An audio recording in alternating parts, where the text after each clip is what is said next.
welcome back. Ghetto Girls Love God, episode 11. I am your hostess with the mostest, your favorite face. Hey y'all, it is Brianna. If you're watching, if you have come this far, you might as well click the link, subscribe.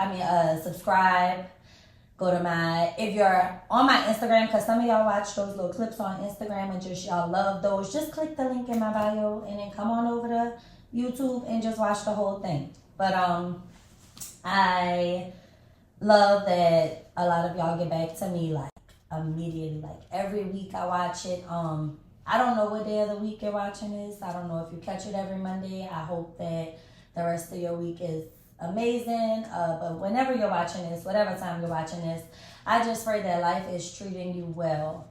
And if you have grown while on this journey with me from anything that I have said, please let me know.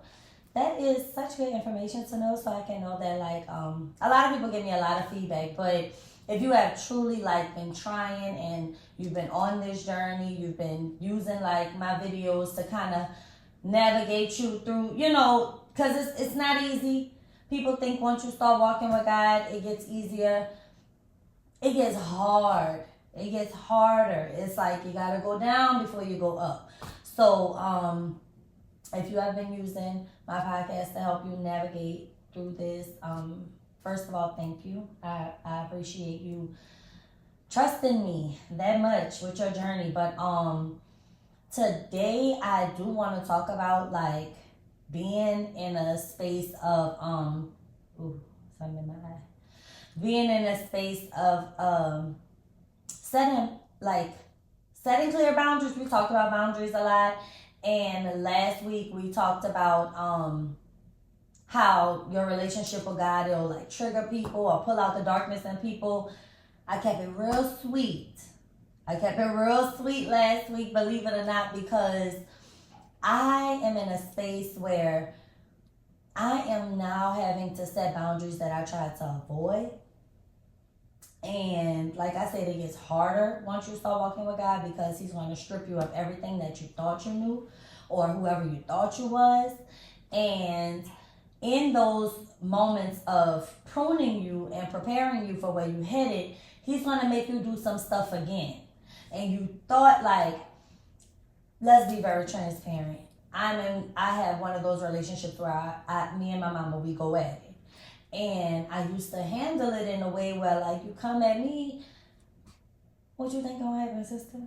Like, I was always ready to, like, defend myself. And defending yourself is not wrong, but that is a way to do it that will make people, because most of the time people will use your reaction to their disrespect as a justification to how they're treating you, right? So when you respond in a way that they are not familiar with, then that will cause most of them to self-reflect, because what did I do different, or what did I do that was the same, or why isn't she doing A, B, and C? So you find yourself having to step back into situations with certain people that you try to avoid. Like, no, I ain't gonna really have to do it with them. And then God will show you, yeah, babe, you gotta do it with everybody. You don't get to pick and choose who you set boundaries with. I'm gonna make sure that everybody that you come across know what type of time you on. And I'm gonna give you the strength and the courage to do it. And God been dragging me by my silk press through this journey. He really has, because he has been making a monster out of me. A good one. I love it. I just get so excited thinking about it, because it's like, you got to respect my mind. Where I'm at with God, you got to respect my mind, or you got to go. When we talked about, when you talk to God, when you seek God, when you start building your relationship with God, you will splurt out a version of radiance that you're not even aware of. And it will cause people to get upset. And I knew that much, but I also was like, there are situations happening in my life with, like I said, my mom and other people. And not just her, but I'm using her as an example, because that was a situation that I would like just let her have it, or I'll tuck my tail between my legs out of the respect of, well, God says to honor your mother and your father. Let me tell you what honor means. Honor means to forgive them and love them. Humans are humans at the end of the day. Everybody has to, a boundary has to be set with everyone in your life. And I was reading, I want to say I was reading, it was in Matthew. I have another scripture from Matthew, but he said, I'm going to set apart sons from fathers, daughters from their mothers, daughters from their mother-in-law, sons from their father-in-law. Like, he gonna take the grasshopper and make the grasshopper, stand up for itself. And that's where he put me in a situation where I had to like double back and no, I can't let you, I can't tuck my tail between my legs this time. I can't let you have it. I want to be the smaller person. I'm always, everybody talking about being a bigger person, baby. Look, I work out every morning. I want to be the smaller person, okay? And God put me in a position to where not only did I have to reset those boundaries, I had to stand on them. And I mean, being provoked is one thing. Being provoked to break your boundaries, like when somebody is trying to push you to not feel how you feel or to not stand on what you said, that's like a slap in the face. Like, you don't hear me?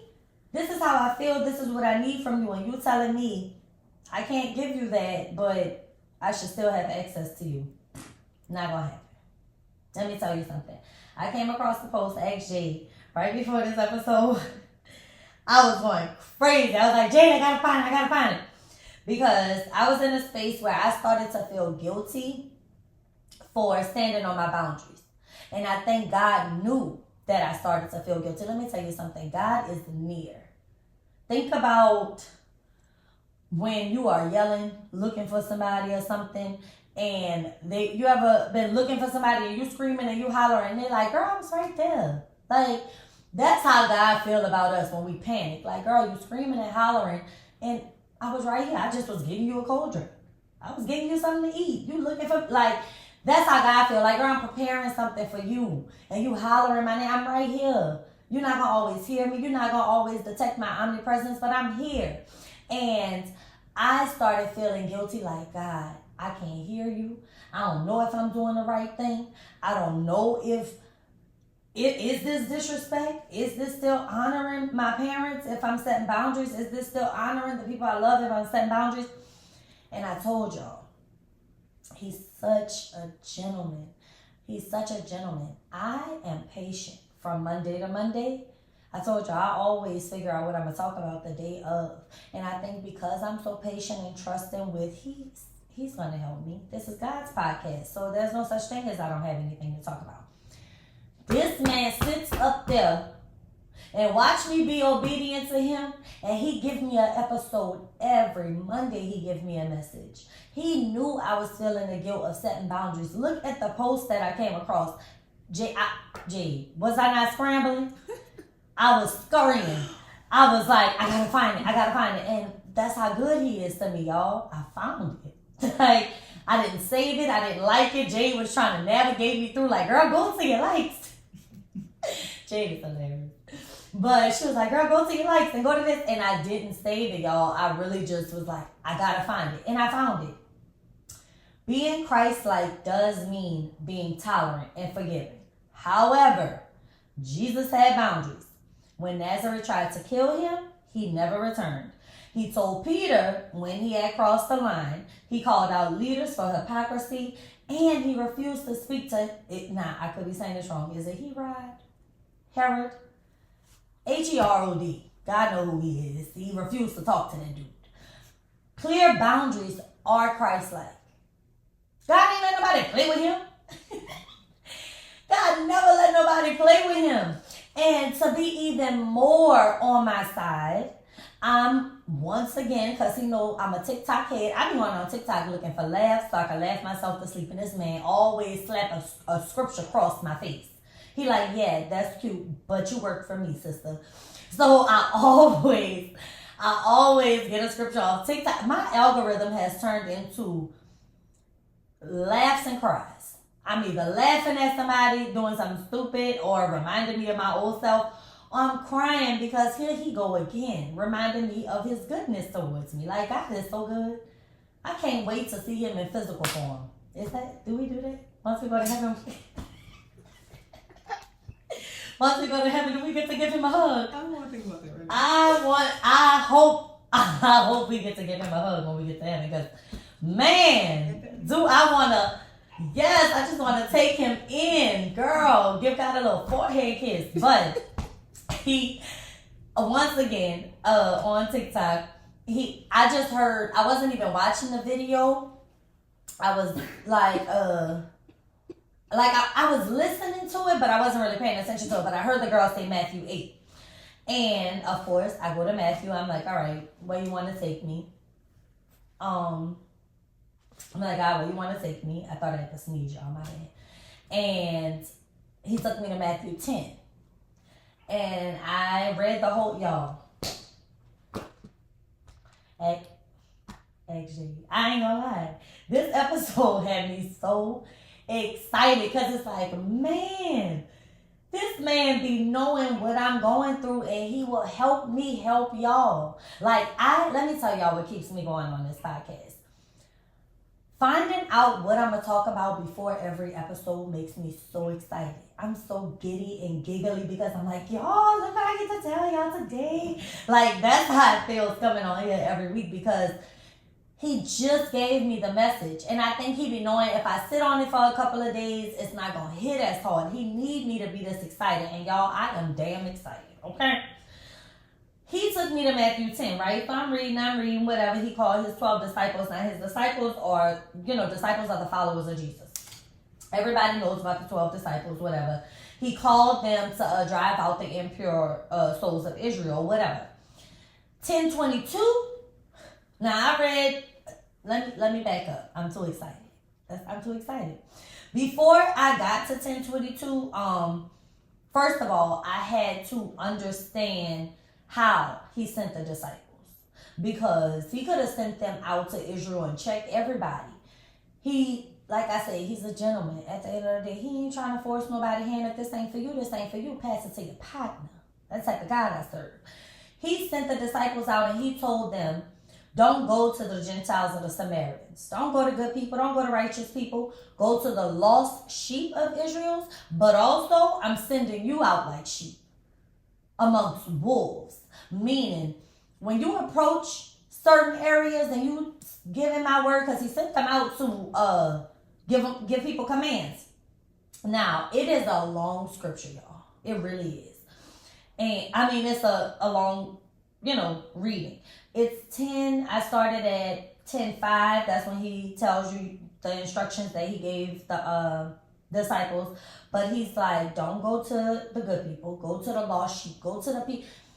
He suggested that when he says lost sheep, it's kind of like go to the people that are looking for something to have faith in. Go to the people like you because I'm sending you out there like sheep. Don't go to the ones that are doing what I'm asking because that's not going to do anything for the wolves. So he says that, and then he's like, as you go, tell them heaven is near. You're going to heal the sick, raise the dead. You're going to do all these things. But he also tells them, whatever village you enter, you don't take nothing. You don't give nothing. Don't even bring nothing with you. Just, if anyone is not, this man said, if anyone will not welcome you or listen to your word, leave that home or town and shake the dust off your feet. Y'all, I really want to read the whole thing, but it's so extensive. It goes from 10:5 to about 10 and, girl, 10 and 42. So it's a nice little read, but I'm going to grab the important parts for y'all to get to where I'm going. So he tells them how to go out, what to wear, what not to wear, what to do, what not to do, how to approach them. He was like, I'm sending you out like sheep amongst wolves. Meaning, they are wolves. They're going to attack. But you got to play it cool. I'm not sending you there to force nobody's hand. If you a follower of Jesus, you got to, once again, that word Christ-like, you got to move like me. I don't do no yelling. I don't do no wrestling. God said I don't do no wrestling. I'm not doing none of that. I'm a say what it is that I need you to do, and that's just what it is. Because then he tells them, if anyone will not welcome you or listen to your words, leave that home or town and shake the dust off your feet. First of all, leave and go. That's it. And when you go, don't forget to leave. And he says, truly I tell you. Now, y'all remember what he did to Sodom and Gomorrah. If you don't, it's a town that was wicked. He tore them up. Long story short, he left them in ashes. He said, truly I tell you, it will be more bearable for Sodom and Gomorrah on the day of judgment than that town. Whoever does not welcome you and I sent you, what I did to Sodom and Gomorrah gonna look like a cakewalk on judgment day when I get through with them. That's what God said. Let me tell y'all, he gets down and he don't play. And that's what you learn about following God. You don't have to be, I almost said the P word. Y'all almost made me say the P word. I'm going to replace it. You don't have to be a punk. You don't have to be weak. You don't have to be gullible. You don't have to be naive. You don't have to tuck your tail between your legs. You don't have to be any of those things, because God was I said what I said. And that's just what it is. Nene Leakes was on to something. I said what I said. And that's just what it is. So he tells them, I'm going to show them. Don't worry about them. If they don't welcome you, leave. I'm going to deal with them. He said, I'm sending you amongst wolves. They're going to attack you. Y'all, let me tell y'all something. Matthew 10 and 22, he got straight to the meat and the potatoes. This man said, you will be hated by everyone because of me.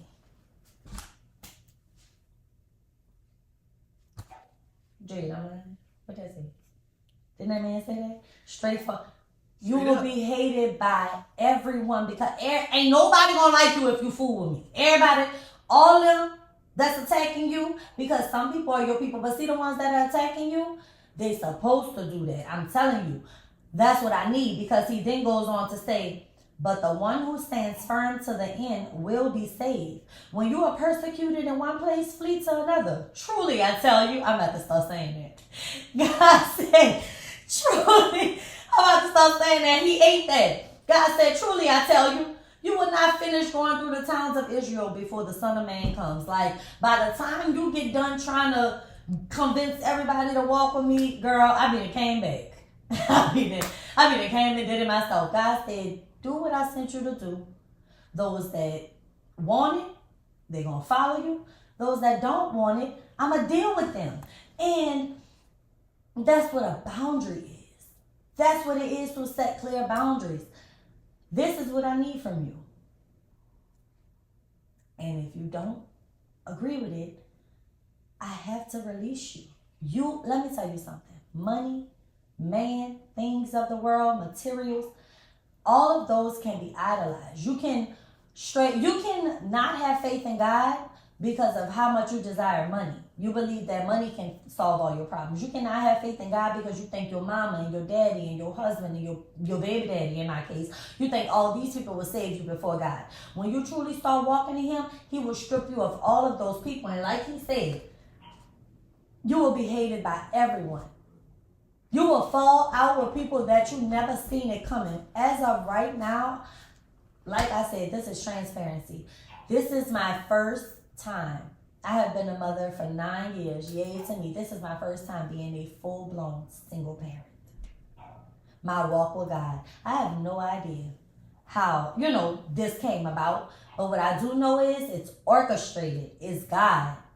He is going to strip me of everything that I have found comfort in, so I can know none of that can be put before him. If I had to lose what I thought my security was to see how much God has, God will secure everything. Everything. As long as he know your full attention is on him. You got to deal with being a sheep. Tucking your tail between your legs a little bit. Not when it comes to your boundaries, though. Tucking your tail between your legs when it comes easy to anger. I'll walk away. I'll deal with that. But be the smaller person when it comes to you. God is basically telling us, only thing you should care about is me and the way you're being treated. The way people feel about you loving me. That is what's important to him. You deal with people. The only people that should be around you in this season are the people that love how much you love me. That's it. Because right now, everything that I am working towards, everything that God has done for me, I heard that on a podcast, and I love when things pop into my head and I can remember exactly who I heard it from. Megan Ashley, that girl be having some gems, by the way. Shout out to her. She said, after all God has done to me, all of me is the least I can give him. The least. All of my relationships, all of my friendships, all of my comfort, all of my security, all of that, giving God all of that, that's still the least I could do for all that he has done for me. And to watch him carry me through this summer, y'all, I still don't know how I'm doing it.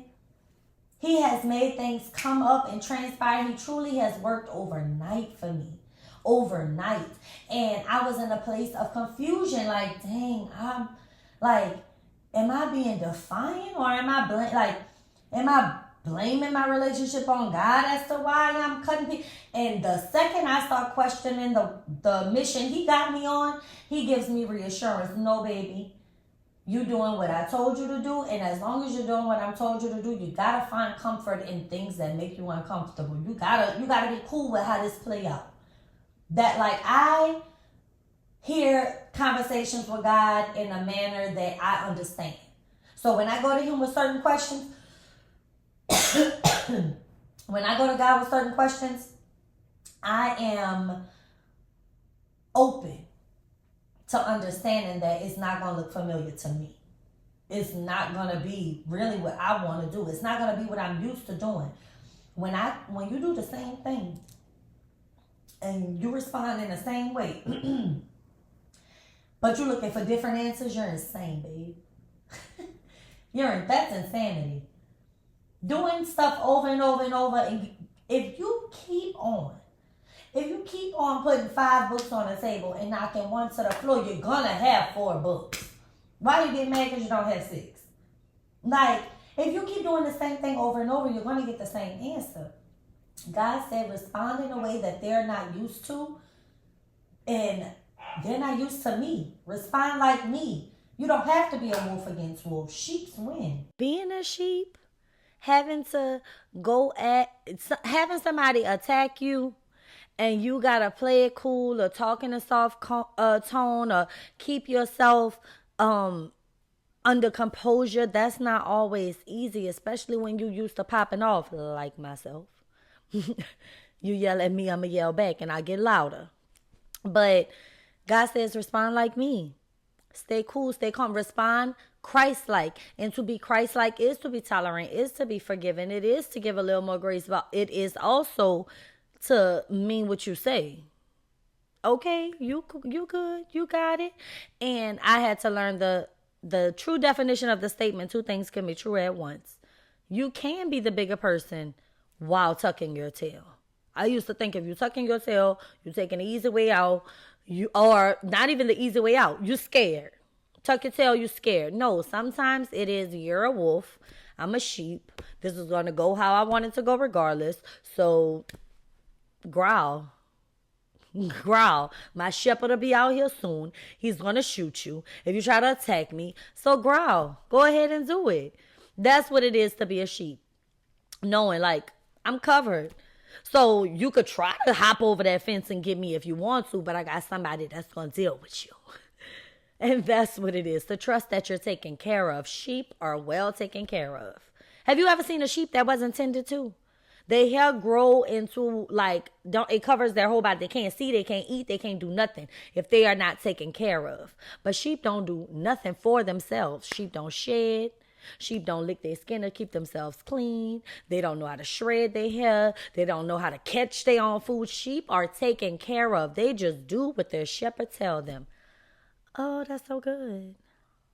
That's so good. It helps me so much to understand what it is that I'm trying to tell y'all. Like, sometimes it's so cool to just be cool, to just let people have it, but also mean what you say. Yeah, I hear you yelling, but I said don't do all that, and you did it anyway. And that's the part that we start to feel guilty about.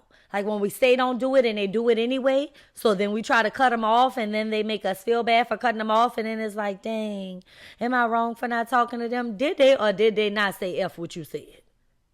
Did they or did they not hear you clearly say, don't do this, and then they went and did it, and then you say, if you do this, I'm gonna cut you off, and they did it, and you cut them off, and they say, you cut me off, and now you feel bad. That's how stupid we are sometimes. We, as in me. That's how stupid we are sometimes. We feel bad for meaning what we say because we feel like our generation has been taught like defending yourself is disrespect. Like your mama ever screamed at you and you was like, I heard you. And she was like, watch your mouth. I ain't even say like, don't be disrespectful. I just was telling you that you didn't have to curse me out. Like stuff like that. It's like defending yourself is not disrespect. Saying something and telling somebody this is the result of you doing it and then actually doing it and then actually following through with it, you have to trust that that's the journey you're on. God is going to reveal people to you. You are working for him. You are getting to know him, reading your Bible, building your relationship. All of that is working for God. So while you're doing his work, like he said, everybody going to hate you because of me. Everybody. You're working for me. And it's one people you at least expect is going to be people closest to you. But you're working for me. Excuse me. But you're working for me. And you have to trust that when it's all said and done, everybody that turned you away or everybody that denied your relationship with me, I'm going to take care of them. You just do what it is that you got to do. There's so much comfort in knowing that you're taken care of, baby. I'll be a sheep. I've been a wolf all my life. It ain't get me nowhere. That's why my voice raspy now. Just hollering my whole life. Like, I'll be a sheep until the end of my days. Because that means I am taken care of until the end of my days. And not only am I being taken care of, I'm being taken care of because I'm taking care of me. I'm taking care of my mental and my emotional. So God is going to take care of my physical and financial. He's going to take care of my faith and my fears. He's going to take care of my pruning and my purpose. Like he's going to take care of everything else if I just be a little obedient, be a sheep for a little while. It don't hurt. I wanted something different, so I had to move different. And sometimes different looks a little scary. Literally, if it's, sometimes it might cause you to walk that. Y'all, there was someone wanted to fight me. Came to my parking lot of my apartments. I had to let her have it. But not only that, I had to self-reflect and also realize, how did we get here? Because I was responding like a wolf at first. I got it here.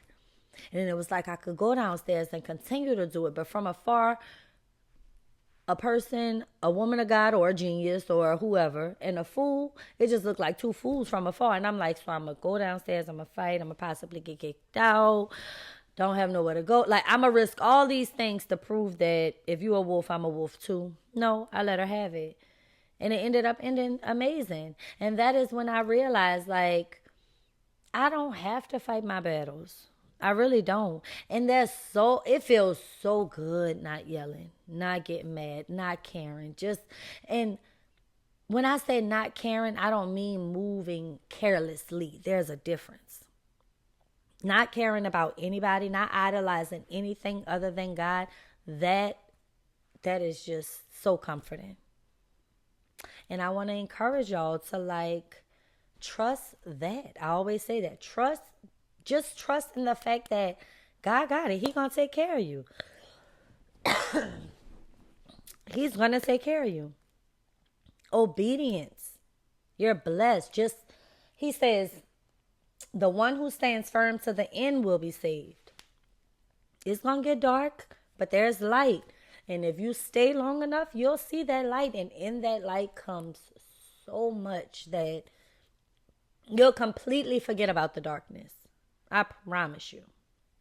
Now, not only is clearly my allergies acting up or something, but it's about that time. I hate to love y'all and leave y'all.